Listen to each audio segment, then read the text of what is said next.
Alors bonjour, donc j'aimerais que la séance d'aujourd'hui soit réservée à de la correction euh, et donc que vous preniez bien en note tout ce que vous allez voir. Alors on va commencer par les exercices en lien avec l'activité 3, page 142 qui portait sur la loi d'Ohm. Donc le premier exercice c'est le numéro 4, page 146. Donc là, on nous demande le nom et le symbole de l'unité de la résistance électrique. Donc, on l'a vu dans l'activité page 142, qu'une résistance, donc quelque chose qu'on a l'habitude d'appeler R, se mesure donc dans une unité que vous connaissiez peut-être pas, qu'on appelle l'ohm. Donc ça se mesure en ohm. Voilà. Et j'en profite d'ailleurs pour vous dire que le symbole correspondant au ohm, c'est le oméga que vous voyez ici. Là. Ensuite, la question numéro 2, c'est comment se nomme l'appareil qui permet de mesurer une résistance. Alors ça, on n'en a pas encore parlé non plus. Alors, l'appareil qui permet de mesurer une résistance, c'est donc, vous l'auriez deviné, c'est ce qu'on appelle un ohmmètre. Et donc cet appareil a pour symbole un rond avec un oméga dedans. Donc le ohmmètre, en fait, c'est une des options possibles du multimètre. Donc habituellement, on utilise le multimètre en ampèremètre ou en voltmètre, c'est ce que vous avez vu en TP, mais on peut aussi utiliser le multimètre en mode ohmmètre. Et la question numéro 3, c'est de savoir donc,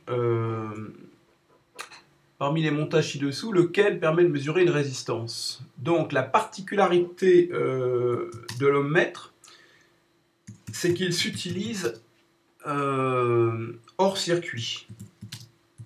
C'est-à-dire qu'en fait, il ne doit pas y avoir de générateur. Alors, vous vous souvenez que ce n'est pas du tout le cas habituellement, puisque l'ampèremètre et le voltmètre, on l'utilise dans des montages électriques où il y a bien évidemment un générateur, hein, il doit y avoir du courant, sinon il n'y a ni tension ni courant. Par contre, la résistance, elle, se mesure hors circuit. Par conséquent, vous voyez qu'ici, nous avons un générateur, là aussi, donc ce n'est pas bon. Donc, le bon montage, c'est le B. Et donc, ça veut dire qu'on va brancher l'ohmmètre aux bornes de la résistance. Hein, ce rectangle, c'est le symbole de la résistance. Et comme ça, on va pouvoir la mesurer. Alors, la question des calibres. On nous précise qu'il y a plusieurs calibres sur cet appareil qui va de 200 ohms jusqu'à 20 méga-ohms. Alors on nous demande quel calibre il faut utiliser au début. Alors par prudence, il faut toujours commencer par le plus haut calibre. Donc ici, en l'occurrence, le plus grand calibre ici, c'est donc 20 méga-ohms.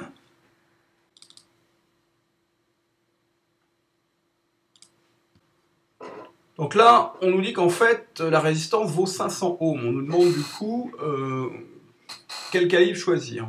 Alors, en fait, le calibre, il doit bien évidemment être supérieur à la valeur attendue.